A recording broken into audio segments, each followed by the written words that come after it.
And welcome to a presentation by me, Hannah H. Torindwa, a lecturer, a advanced Toastmaster, an author, as well as a creativity consultant. I hope you enjoyed the presentations and that you find them not only educative but also entertaining and worth your while. Enjoy.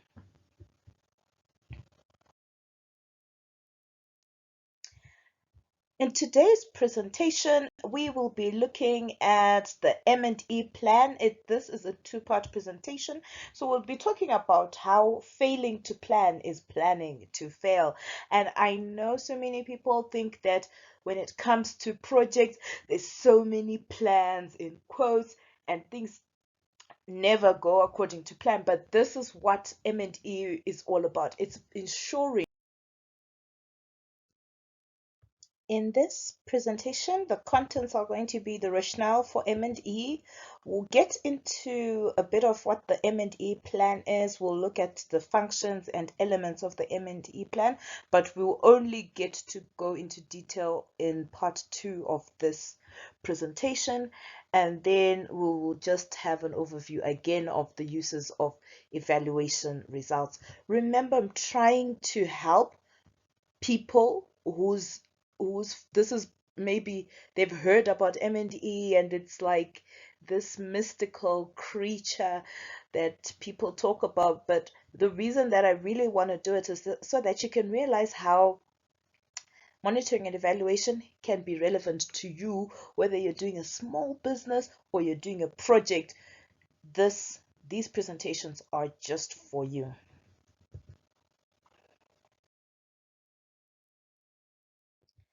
Now, what is the rationale for M&E? What's the point of engaging monitoring and evaluation?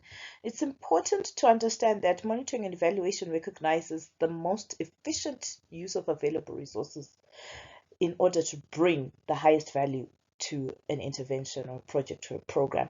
So you are saying, what are the things that we have? What have we planned? We've got $500 to plan a wedding. How best can we do it? And then as you are planning, you are monitoring and evaluating.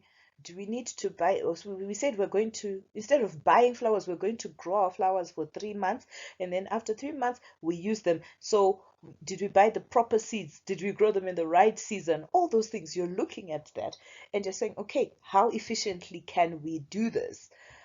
And how are we going to best get the best result or the outcome, what we call the outcome from our activities? And M&E aids in giving an independent conclusions. So remember when we talked earlier, we said that monitoring usually happens with people who are implementing a project, and then the evaluation tends to come from an outside eye. So you've got that balance. You've got the balance of the people working on the project and the people who come and see and say, oh, okay, this is going according to plan, or how come you deviated from this plan? What happened? What went wrong? And you learn from it. And then you also then look at the different milestones. We'll talk about indicators as we go, but you look at the milestones, and then there's also, even after the intervention, you then say, to what level was this a success? Right, and that's why I said it can be regarded successful. To what degree can an intervention be regarded as successful? An example that I always give is about building a house. You can build a house, you can build 4 walls and put a door, put a window, but is it sufficient for the people that you want to use the house? So if you build, for example, a one-roomed house for a 4 people family, is that sufficient? Have you done what you were supposed to do? Did you accomplish to fulfill the needs of the beneficiary, or you actually gave them a problem? So it's very important, and that's why monitoring and evaluation is important. Okay. So, like I said, it will work to get things done. What is not monitored, in, as we say, is not done. So when you monitor things, you get them done. And then M&E works as a guide. It navigates you through the activities and even after the activities to say, Did the resources that were supposed to be used get used? Do they get used efficiently? And then it also forms a basis for change. I know there's buzzwords right now in project management, results-based management or result-based decision making. And who collects these results so that they can inform decision making? It's the monitoring and evaluation process. And then it also then helps to learn for the future. So you're learning so that you know, okay, what are the things to keep or to do again, and what are the things to abandon and never include in a plan.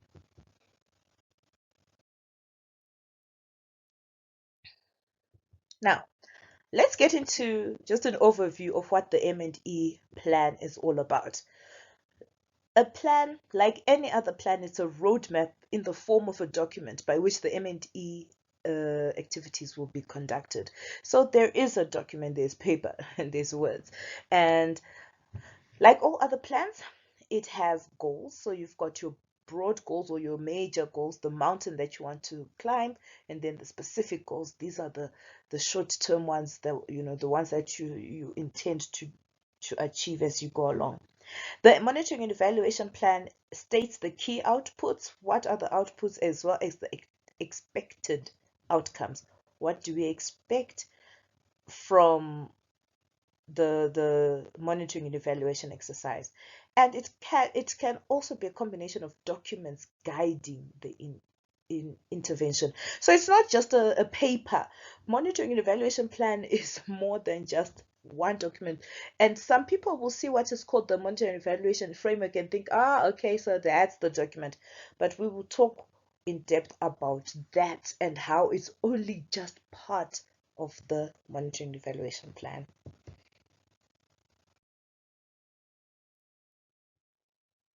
So these are some of the documents that will be included: the logic model or framework, the theory of change, which all of these I will explain later. Or if you want, you can again send me an email on maccafrica@gmail.com and we can discuss them further, as well as a document of the indicators of success. What will show that we're doing things right? So, where does the M&E plan work? What are its functions? So, the M&E plan is a tool, right? It is a tool. And so, just like a tool, it's got a function, and its function is to help the people involved in the intervention to understand how to collect data in order to be aware of the indicators of success. So, we're saying, how are we going to collect the data so that we know, this project is going on well, or it's not going as planned, but the changes are making it better. Because at the end of the day, a project must solve a problem. And so the how is not set in stone, right? So for example, if a child starts to cry, you can have a plethora of ways in which to stop the baby from crying. You can either change its nappy, or you can feed it, or you can walk with it, or you can just talk with the baby. So now, as you need to know, as you are collecting, which sort of cry makes is the baby giving, so that we understand how to solve its problem. So indicators of success is a non-crying baby, a happy baby.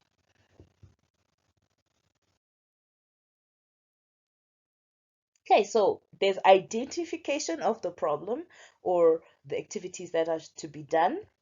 Then the informing. So again, its function is to inform the people who are participating in the intervention, or who are the stakeholders, what we call stakeholders, who are concerned about the events surrounding the intervention.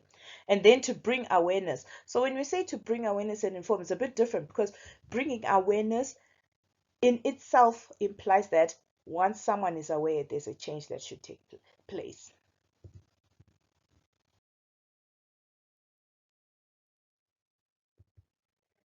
So what are the elements of the plan?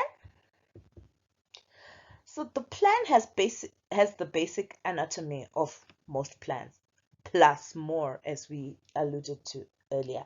M&E plans should consist of the objectives or the goals. It must have indicators of success. Now, that is a very important part, and we're going to talk a lot about indicators. You will hear the word indicators over and again in monitoring and evaluation. Data collection methods, it should tell us how we're collecting information. um, if we're going to send emails, are we going to talk to people, is there going to be an app, all those things. The M&E plan has timelines. Remember when we talked about project cycle and we talked about project begins and ends, so therefore monitoring and evaluation has to begin somewhere and end somewhere. The roles and responsibilities, who is going to do what and when, right? As well as reporting templates. Now, the biggest thing about monitoring and evaluation is the reports. You have to report. You have to have reports, but it's always important to have a template of the reports. How, in what manner are we going to report? So you'll find that organizations or companies often will have templates on how they want their reports to look like or sound like.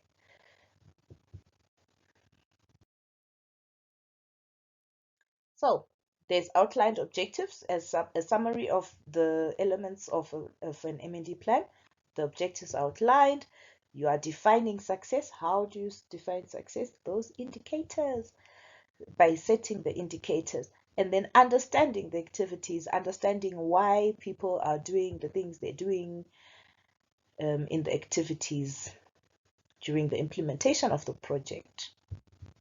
And the reporting, the ever important reports, which often are archived and then used, should be essentially used in other projects as as reference. It's so sad that a lot of people think that M&E teams are there to judge, condemn, and disturb. But I would really, really like to believe that this is not true. So you find like this man here, this is exactly how people imagine an M&E person to say, they come and they say, you claimed that you're in control of the project. So they are reading from some document and they say, wow, there's missing key milestones. And these missing key milestones determine that you were lying, that you are in control of a project. Projects are very difficult to control. But what is important is to steer them in the right direction so that the big dream or the expected outcome becomes reality and the beneficiaries of those dreams really benefit from the intervention.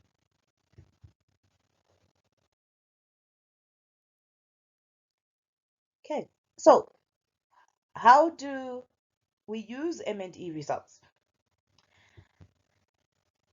Results from M&E efforts are used to inform honestly without judgment. And like I said, there's a myth that M&E consultants or teams are there to judge and to condemn. And this is not true. What M&E results should do is reflect the reality, not aspirations. It shouldn't sugarcoat things. It shouldn't say, oh no, yeah, the building of the house is happening, and ignore the fact that bricks were not enough, that they had to go and borrow money to make sure that the bricks would be enough. All that has to be spoken of, and it so that you give way to informed decision making and an enriched learning experience of the project being conducted. So you review your main plan, you assess the methods, you measure the level of success, and we'll always be talking about indicators, like I said earlier on, and then you learn for the future. Thank you for watching and tuning in all these 14 minutes for today. I hope that you have understood the first part. I will be coming in with the second part where we really get into to each of the individual elements of the monitoring and evaluation plan that I mentioned, and we'll be discussing them in details. Thank you. And if you've got any questions or inquiries, please do feel free to email maccafrica@gmail.com. And this presentation again has been brought to you by Openyu Creativity Consultants.